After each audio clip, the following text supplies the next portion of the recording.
नमस्कार, मैं रोहित कुमार। आप न्यूज फॉर देख रहे हैं। खबर है बिहार से, जहां नीतीश सरकार की पहली कैबिनेट की मीटिंग पूरी हो चुकी है और मीटिंग में कुल 15 एजेंडों पर मुहर भी लग गई है।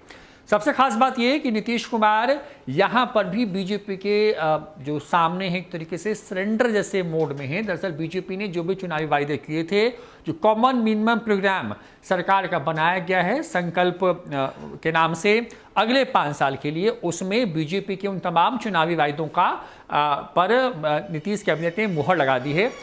सबसे पहले अगर बात करें तो बिहार में तमाम लोग जिनको ज़रूरी होगा उनको सरकार अपने खर्चे पर कोरोना की वैक्सीन देगी। अब वैक्सीन आने का वक्त लगभग नज़दीक आ चुका है। तमाम तरह की तैयारियां चल रही हैं। बिहार को पहले फेज में 7 लाख के आसपास में वैक्सीन मिलेगा, जिसमें तमाम जो मेडिकल स्टाफ्स और जो फ्रंट लाइन वॉरियर्स हैं उनको ये वैक्सीन दी जाएगी। तो इन तमाम लोगों को जो वैक्सीन है वो मिलेगी और बिहार के आम लोगों को भी कोरोना की वैक्सीन फ्री में दी जाएगी। अभी तक बिहार के जो सरकारी अस्पताल जो हैं वहां पर कोविड का इलाज फ्री है। अगर किसी व्यक्ति की कोरोना से मौत हो जा रही थी तो पिछले सरकार का निर्णय था कि उनको आर्थिक मदद भी दी जा रही थी, 4 लाख रुपए की उनके आश्रितों को। लेकिन अब इससे एक कदम आगे बढ़ते हुए जिस तरीके से बीजेपी ने चुनाव से पहले ये घोषणा की थी कि सरकार बनी तो बिहार के हर व्यक्ति को कोरोना की फ्री वैक्सीन दी जाएगी, अब इस पर आगे सरकार बढ़ गई है और नीतीश कैबिनेट ने इस पर मुहर लगा दी है।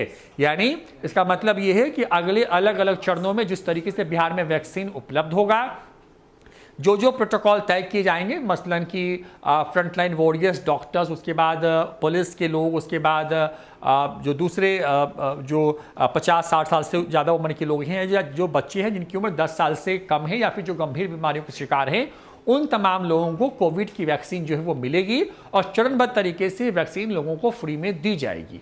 इसके साथ साथ बीजेपी का जो दूसरा सबसे बड़ा चुनावी वायदा था वो ये था कि तेजस्वी यादव ने चुनाव से पहले ये कहा था कि बिहार में पहली कलम से वो सरकारी नौकरियां देंगे, 10 लाख नौकरी।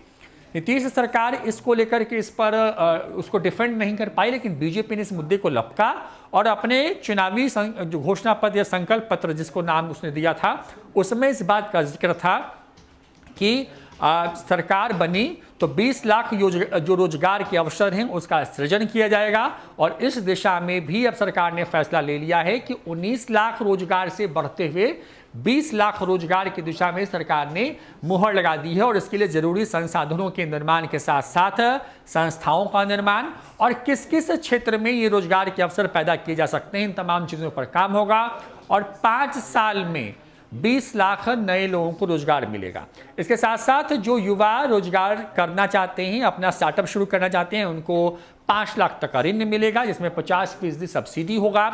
लड़कियों के लिए नीतीश कुमार ने घोषणा की थी, ये अब क्योंकि बीजेपी की तो बात हो गई, अब नीतीश को क्योंकि कॉमन मिनिमम प्रोग्राम है, साझा कार्यक्रम, तो नीतीश कुमार के 7 निश्चय पार्ट 2 का जो है वो इम्प्लीमेंटेशन होगा।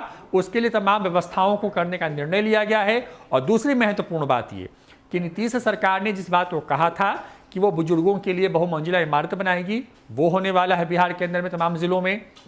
जो नीतीश कुमार ने चुनाव से पहले कहा था कि बिहार में इंटर पास करने वाली अविवाहित लड़कियों को 25,000 और अविवाहित लड़कियां जो कि ग्रेजुएशन पूरा करती हैं उनको 50,000 रुपये का अनुदान मिलेगा, तो उन तमाम चीज़ों पर भी स्वीकृति जो है वो दे दी गई। यानी कि कुल 15 एजेंडों पर मुहर लगी है, लेकिन ये 4 एजेंडे जो हैं सबसे इंपॉर्टेंट हैं। बीजेपी के एजेंडे पर नीतीश कुमार का फैसला है और पहली बार है इन 15 सालों की नीतीश बीजेपी की सरकार में जब नीतीश कुमार के ऊपर कहीं ना कहीं बीजेपी के जो एजेंडे हैं वो हावी होते नजर आ रहे हैं। फिलहाल इतना ही। देखते रहिए न्यूज फॉर नेशन। नमस्कार।